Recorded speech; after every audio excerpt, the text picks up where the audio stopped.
melawai. Informasi selanjutnya datang dari Menteri Pendidikan Dasar dan Menengah Abdul Muti yang meresmikan 6 ruang kelas darurat di Sekolah Menengah Atas Negeri 2 PD Jaya Aceh.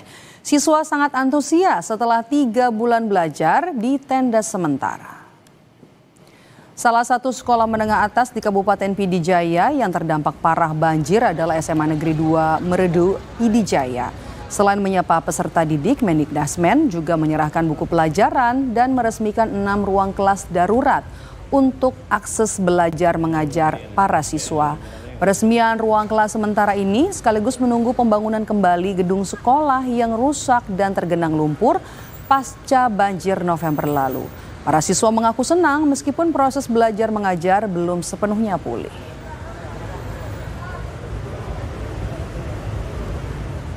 Ruang kelas sementara ya.